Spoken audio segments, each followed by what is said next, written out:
नमस्कार, मैं पायल गुप्ता। आप देख रहे हैं वीर सूर्या टाइम्स। दिल्ली के शिव विहार क्षेत्र में महात्मा ज्योतिबा फुले एवं बाबा साहेब डॉक्टर अंबेडकर जी की जयंती के उपलक्ष्य में शिव विहार वार्ड में शिक्षा मेले का आयोजन किया गया। इस मेले को भव्य बनाने के लिए महिलाओं की प्रेरणा स्रोत निर्भया को इंसाफ दिलाने वाली देश की जानी मानी एडवोकेट सीमा कुशवाहा जी शिक्षा मेला में मौजूद रही। उन्होंने शिक्षा को लेकर चर्चा की, महिलाओं को सशक्त बनाने की बात की।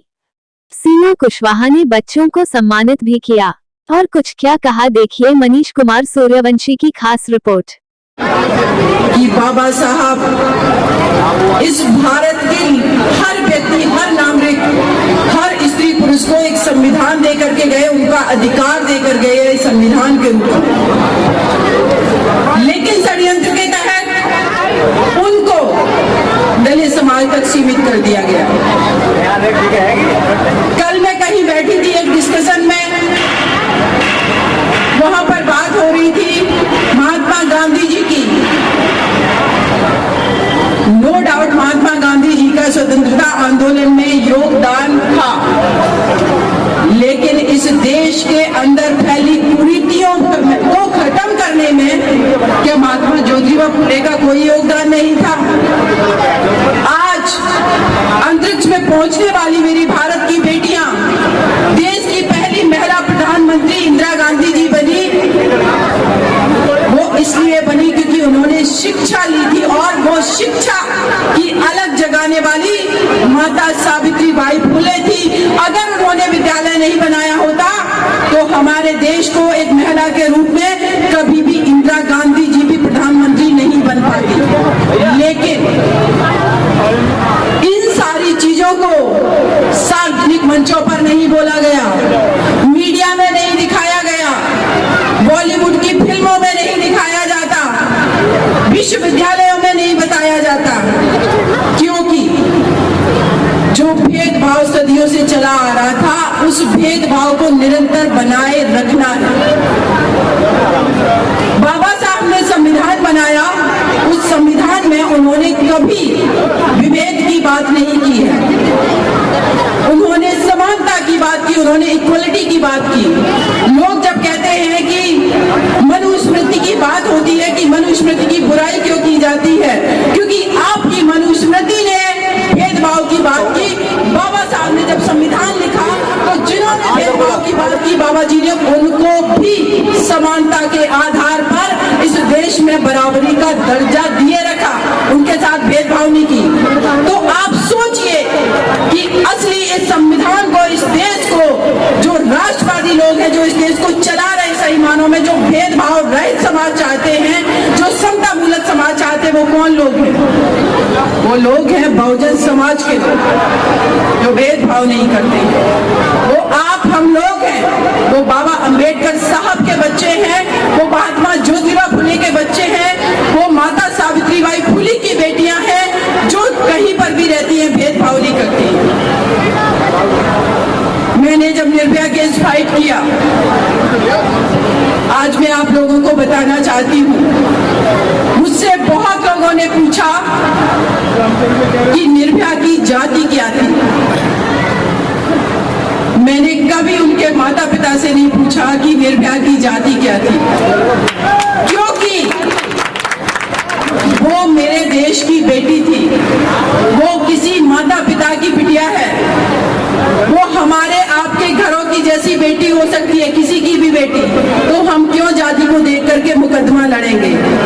लेकिन ये भी सच है, मैं जिस प्रोफेशन से आती हूँ, जुडिशरी से, भेदभाव वहां पर भी इंटरप्रिटेशन करके किया जाता है कानूनों का। लेकिन जब कोई बहुजन समाज का बेटा, जब कोई बहुजन समाज की बेटी किसी भी प्रोफेशन को चूज करती है, वहां जाती है, वहां पर भी वो समाज सेवा करती है। बाबा साहब के विरोध में बहुत लोग थे,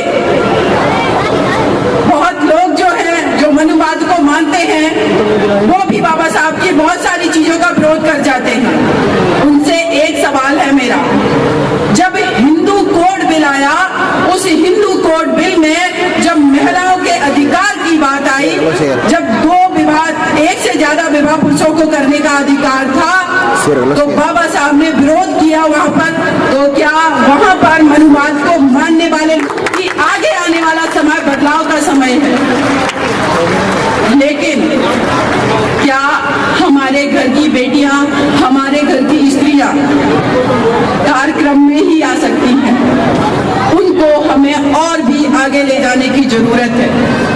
अगर कोई मंच है तो उस पर भी अपने घर की स्त्री को इतना काबिल बना करके एक पुरुष को शायद वो मंच नहीं शेयर करना चाहिए, लेकिन अपने घर की स्त्री को वो मंच देना चाहिए, क्योंकि वो जब 24 घंटे घर में रह रही है तो आप ये समझिए उस समाज का, वो राष्ट्र का निर्माण करने की आपके छोटे बच्चे और छोटी बेटी के रूप में कर रही है। तो ये बहुत आवश्यक है।